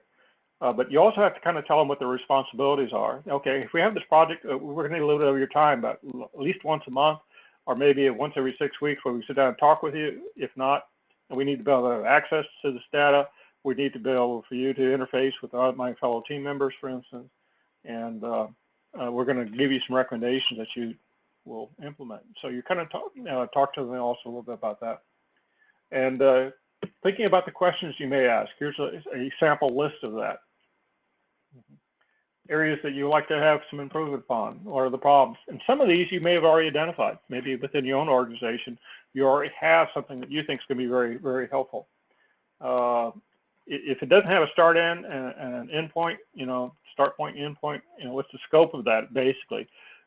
Who's involved? Is a lot of the departments? Is this, if you don't know much about that. So some questions for you to consider. And these are kind of dialogue things that you'll have, not only with the faculty, but also with your champion. Okay. Now my role, as I mentioned before, I'm the lead faculty in the NGS system. we kind of oversee all aspects. So I'm the approval authority on your projects going forward. And also be a liaison and can be with your champion. In other words, they have a question from the school's point of view about what we're doing and how the data is handled and what the outcome is. I'd be glad to pick up the phone and have a conversation with them. When we were local, I would go out and actually visit the champion and be there with charter signing, and then we have a personal relationship to a degree. But online, we don't have that. So my role, though, is a point of contact, complete as well as a mentor and advisor to you. But that's part of my role. Now, here's the nomination process. Okay. Well, he said, well, yeah, I've got projects I'm thinking about. I want, can do, but we're going to ask each one of you to consider nominating a process, because some of you are on the opposite end of that. You said, like, I don't think I meet any of these criteria, or I'm thinking I might have a different job in 3 months and I don't want to get started on something, or I think there's, our organization is about to, leave or something like that. But I want you to think about what might be a good project, and the selection process is important to the learning that is necessary for this degree program. And just thinking about this, we're going to have more about project selection when we do project management, but thinking about what's the organization I'm in, because every organization is kind of like people. They're kind of like family. They're all just different levels of dysfunction, right? So there's no perfect organization out there. There's no, perfect running organization. So every one of you have some type of issue that you probably witnessed that could be improved upon, that meets the criteria we talked about. And I want you to think about that and develop a nomination. I'm going to ask you, in addition to identifying, what the organization is, what the opportunity we might work on to improve, who the champion might be. And if you take a look on the far left-hand column of this chart here, wake up, it's not moving, is that to fill this out, basically say, what organization am I looking at? Maybe ones you're currently working on, maybe somebody else that you know. And your personal preference as an MVP, I'm going to ask you to rate that. Do you want to be the point of contact? Do you want to have your fellow students working with you to help resolve a problem in the organization? And a lot of times this turned out really well. As I mentioned, I've got several students that actually got promotions and raises, and because they worked on a project, and they're just, the champions were thrilled. So there's some personal benefits to this. And as I mentioned, I've never had a team that didn't turn a result. So, usually a good result. There's bad results, but the good results is what I'm talking about. So there's some personal benefits, perhaps, if you are in there. And there's some additional responsibilities, because you're going to have to help collect the data and maybe a little bit more interface between you and the team. So just understand that your role may be a little bit more, and because you've got presence in that organization, or in the case of UTC, maybe you guys work together. But any comments that you have in your name? So I'm going to ask you to do a nomination process. This is the first thing. I want you to think about this. We're going to start this process between now and next week. And so I want you to start thinking about this. And I'm going to ask every one of you to submit nominations. And then we'll go through the pre-qualifications of that, because I want to see, have we established a project that would be worthwhile and would be suitable to do a DMAIC approach to? How do we select projects? It's often in a black belt requirement that they sit in an organization and they help to identify opportunities for improvement. So that's another kind of an outcome of this, is that we're trying to not only select it for your own academic purposes, but also provide skills and capabilities that would be necessary in choosing an improvement project in any organization. Then what's going to happen after this is then I'll take a look at what you have and then get a gut reaction. I'll probably have other questions to ask you, but I will tell you whether or not that may be a good project or not. Okay. Whether the scope's too large, small, based on my experience in working with other projects. Okay. And if it violates any of the criteria I just talked about, I'll give you my feedback, and we'll probably have a dialogue on that. The step after that one, which is right over here, students review the projects, and what I would like to do then, after we get our list of candidates, and those that are high in preference for, in other words, we have students that like to really want to sponsor a project, is that what we will do then is have at least 3 choices and have you select out of the 3. Here's a project, maybe I want to work on this field. This really is appealing to me. This is my first choice and second and third choice. And then what I'll do is then take a look at your preferences, look at the projects, and then we'll form the teams around the projects. So maybe in the same teams you're working in now, it may not be. But my experience has been usually is that after the first couple of case studies, you get to know whether your team's going to work out or not, logistically, personality, whatever that might be. And then, but I'm going to be looking at forming you around the project as opposed to you as a team, coming up in current teams and figuring out what the projects are now. So what we look at is have you nominate all the projects. We'll ask you for your preferences. We'll go through a discussion when we do a little bit of our mentoring session next week about your preferences, and then we'll continue the dialogue into our next class that will follow this. So that's kind of the approach is that, and I want every team, once you form, you'll have a primary one. In other words, here's one we have a high interest into, and I want you to have a fallback. In other words, if this one, for some reason, once we start with talking with the champion, backs out, or we find that maybe it violates one of these other set of criteria we talked about, having a fallback then is your insurance. That if that doesn't work out for some reason, then you have a fallback. So I'm going to ask you to, once we form you in the team and then you start working well together, what's your primary one, and then have a fallback just in case that one, your primary goes sour.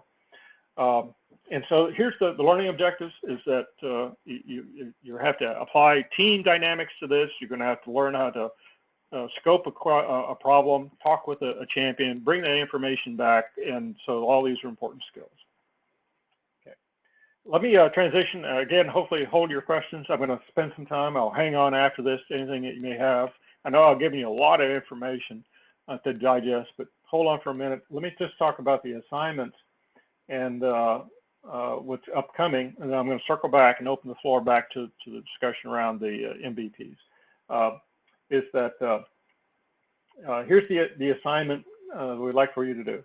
Each student develop a candidate list and be sure you put the name, mission, location of the organization, and also for the champion, what is the position of that champion? They're the vice president, they're the director of the department, what's their role, okay?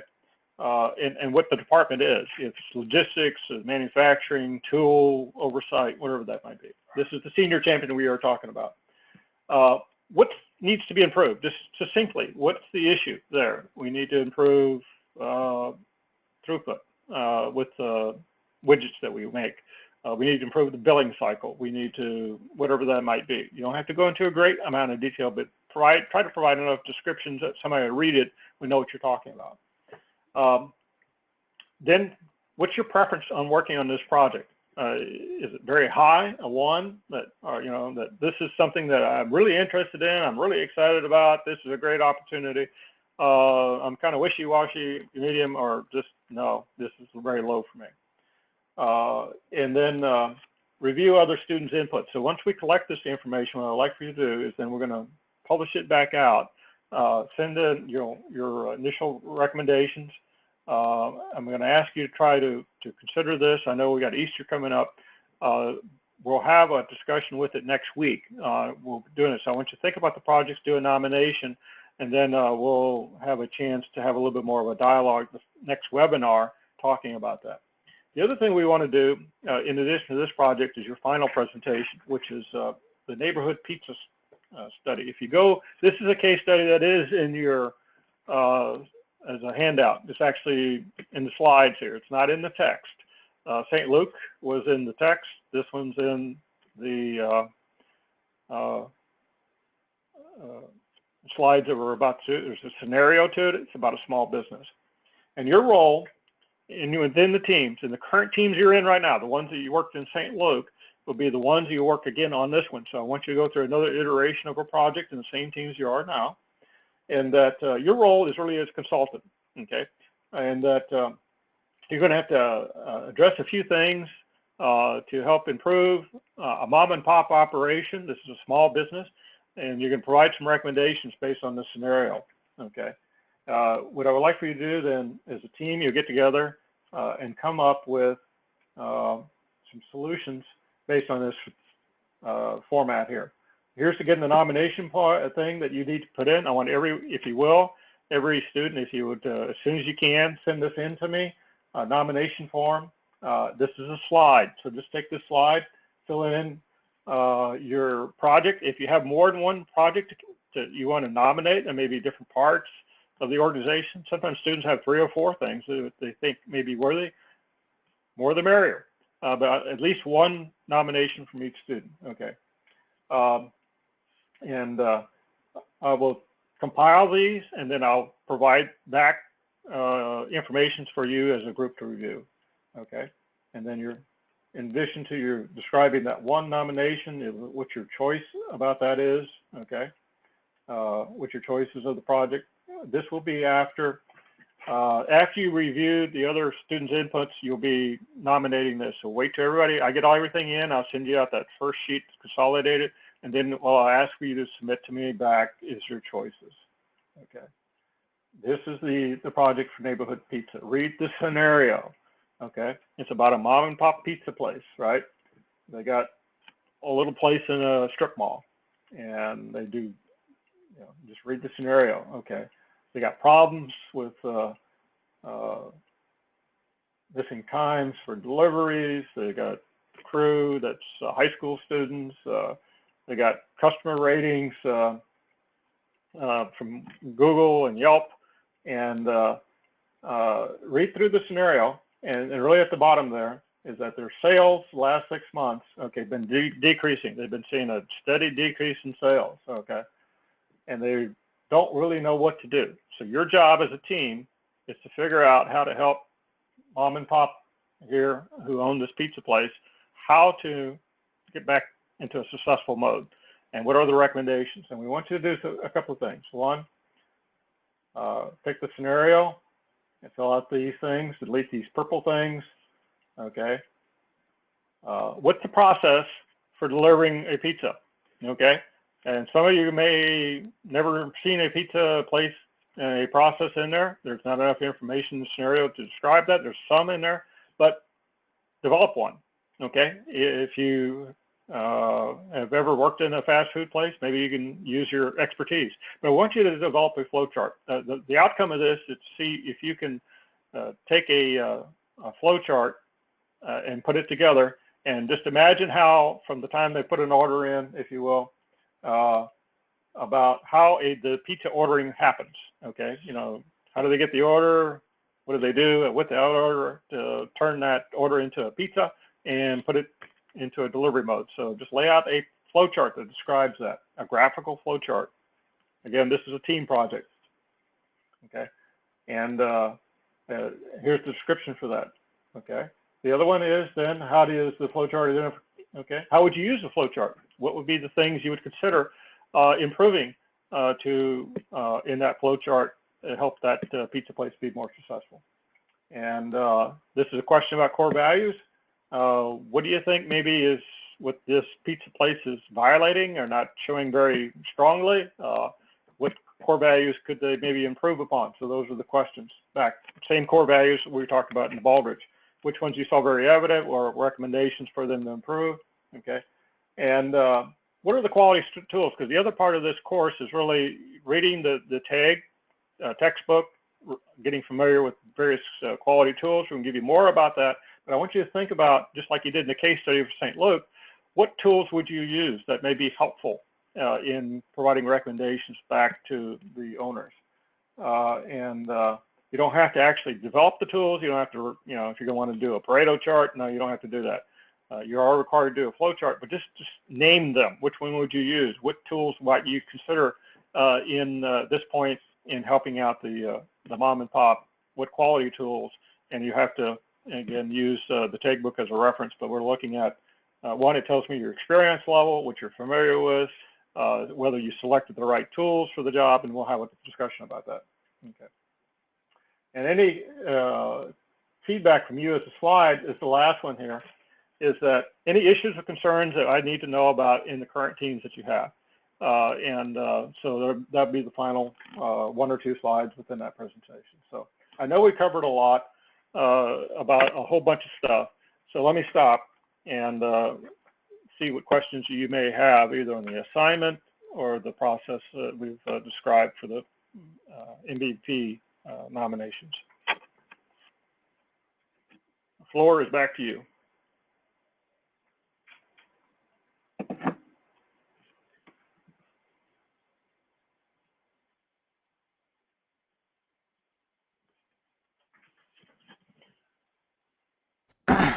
Sir, this is Sam. I have a quick question. Uh-huh. So on the slide where, with the first assignment where we had to define our nomination for the MVP project, there was a section there where it said evaluation of MVP, or I can't remember exactly how it was worded. I'll go back.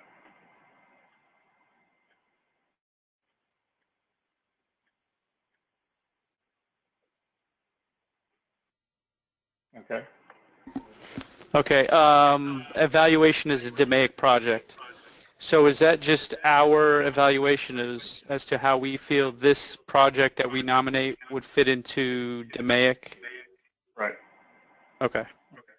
Yeah, and I want you to think about what I just said, that it's a great project, it's on a process, it's something that is very viable, but we already have a solution for it, or the champions already knows that this is a preconceived, validation process, or it's a singular event, and so I want you to think about that in the terms, is this a good one to apply the tool of DMAIC to? There are projects that it may not be. So those are the type of questions I want you to consider. Sam, that's a great question, because I want to reinforce what we're asking there, and that is this one that that has data? Does it have the capability to basically, we can apply the tools in each steps of this? But does it have data that we can measure? Is it something that needs to be improved? It's not a problem. It is one that will fit this methodology. So that's the kind of thinking I want you to have a shot at in here to say why you think it's a good DMAIC project, and just evaluation of that. You can say yes and no and provide a couple of sentences on that. We'll probably have a dialogue and see what your thinking is later on it.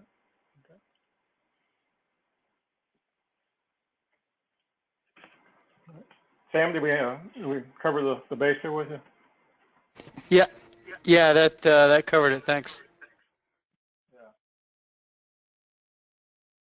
Yeah. Okay. Matthew asked, is there a clearinghouse? No.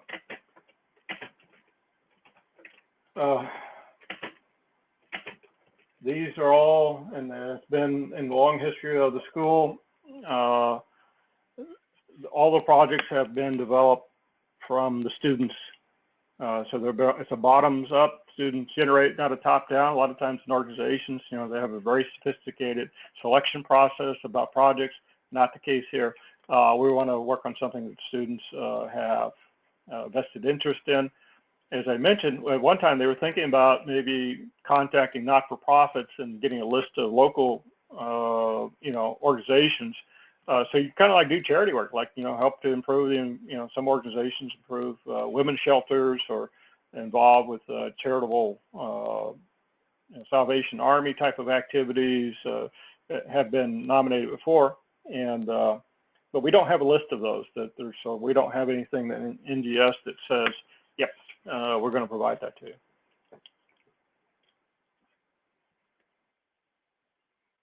Other questions?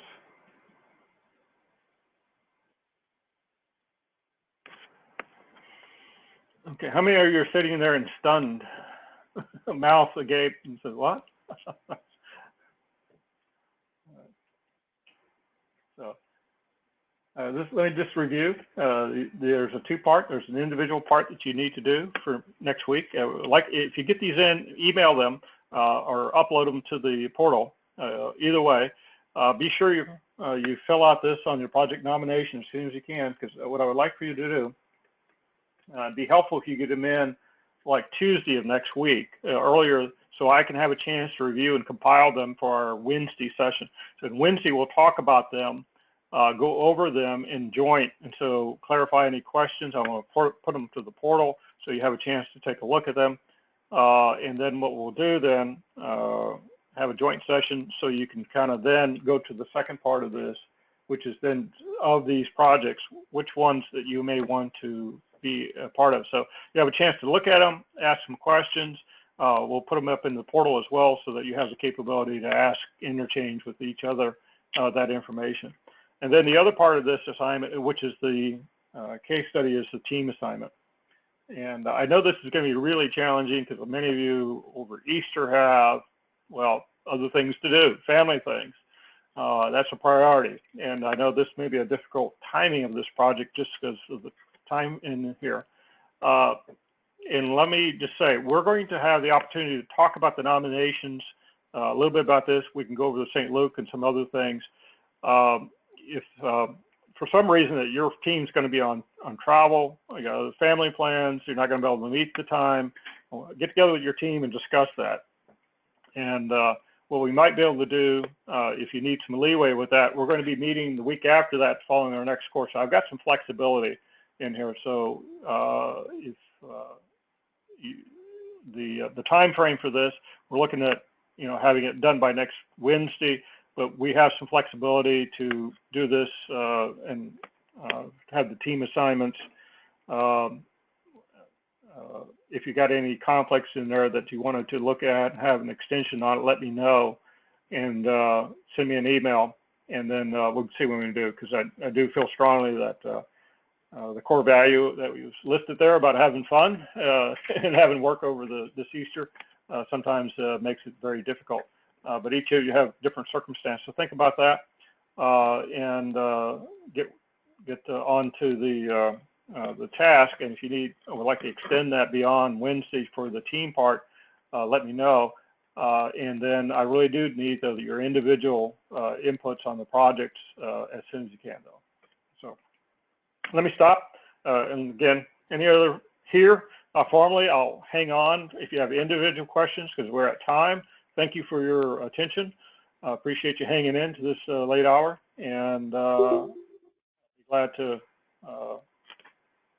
talk to you individually. Good night.